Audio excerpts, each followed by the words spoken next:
Salut tout le monde, j'espère que vous allez bien et aujourd'hui je suis ravie de vous retrouver pour une nouvelle vidéo sur ma chaîne. Donc j'espère qu'elle vous plaira et puis je vous laisse avec la suite. Salut tout le monde, j'espère que vous allez bien. Salut tout le monde, j'espère que vous allez bien. Salut tout le monde, j'espère que vous allez bien. Salut tout le monde, j'espère que vous allez bien. Salut tout le monde, j'espère que vous allez bien. I hopped off the plane at LAX with a dream, my cardigan. Comme vous avez pu le voir dans le titre, je vous retrouve avec un conseil entre guillemets pour bien choisir en fait sa filière après la troisième, parce que c'est très important de ne pas se tromper. J'en sais quelque chose, donc si vous voulez savoir entre guillemets mon parcours et tout ça, je vous invite à aller voir la vidéo en barre d'infos ou ici ou là qui apparaîtra, qui explique un peu ce que j'ai vécu, et c'est pour ça que j'ai envie d'en faire une vidéo conseil aussi. Vous ne vous trompiez pas en fait en prenant une filière en pensant que c'est la bonne alors qu'en fait non. Donc c'est parti, commençons maintenant.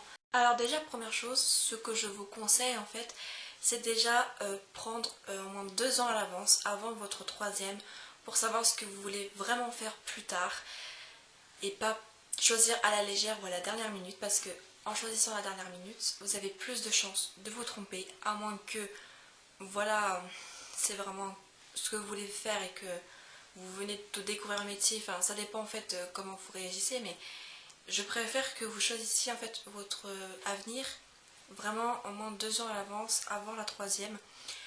Comme ça c'est plus simple et vous avez vraiment un large temps pour bien choisir et pas vous tromper. En plus on ne sait pas ce que l'avenir est fait, tout peut basculer, donc c'est pour ça qu'il faut prendre au moins 2-3 ans à l'avance, en tout cas à la rentrée du collège tout simplement, pour bien choisir votre filière après la troisième, que ce soit un bac, un CAP, un apprentissage, etc.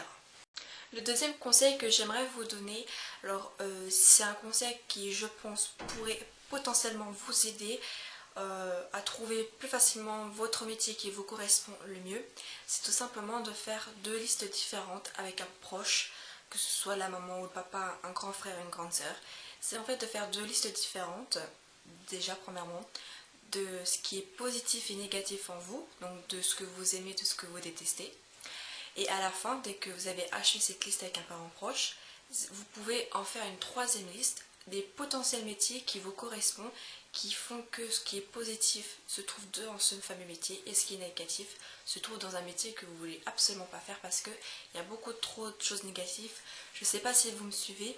En fait, tout simplement, quand vous avez fait votre liste positive, vous pouvez regarder tout simplement les métiers qui correspondent à ce que vous avez écrit et analyser et vraiment faire mieux le choix. Donc vous pouvez faire la liste des métiers que vous voulez faire et une autre liste, donc une quatrième, des métiers que vous aimeriez pas faire, mais il y a quand même des points positifs, mais malgré tout il y a beaucoup trop de points négatifs par rapport à ce que vous vous présentez, de comment un parent vous voit, etc.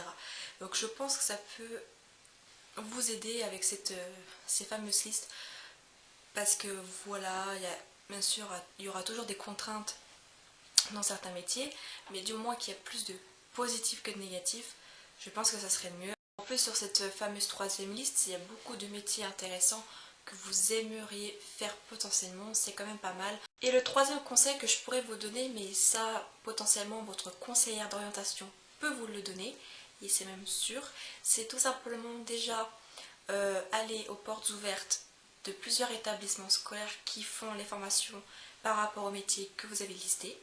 Comme ça, vous pouvez poser des questions aux élèves, aux professeurs.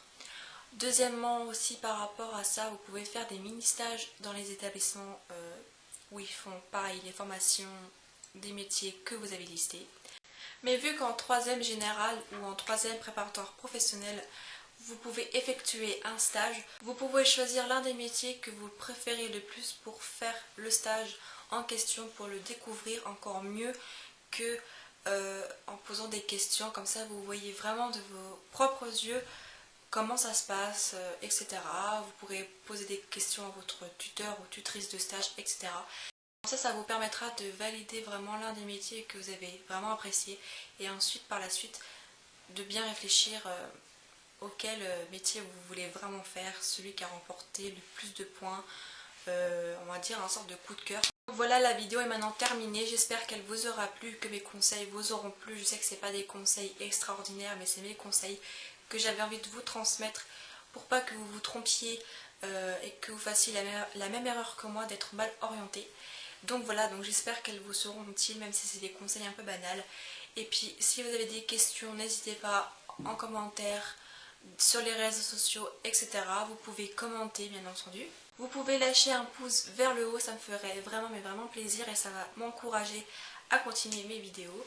Vous pouvez aussi vous abonner sur ma chaîne si vous ne l'avez pas encore fait, en activant bien évidemment la cloche pour avoir les notifications de mes prochaines vidéos pour pas en manquer.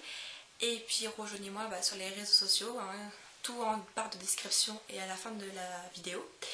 Et sur ce, je vous fais plein d'énormes bisous et on se retrouve le mois prochain, donc en avril, pour un mois un peu particulier car ce sera le mois de mes 18 ans. Voilà, je suis née le 27 avril 99 et j'ai envie de vous faire le mois vraiment dédié à mes 18 ans, donc ce ne sera pas forcément des vidéos extraordinaires, mais ça commence le 5 avril et ça se termine le 26 avril, la veille de mes 18 ans. Et le 30 avril, il y aura une vidéo un peu particulière, spéciale, dédiée à Grégory Le Marchal. Donc voilà, je vous fais encore plein de bisous et puis je vous dis à la semaine prochaine pour une nouvelle vidéo. Ciao!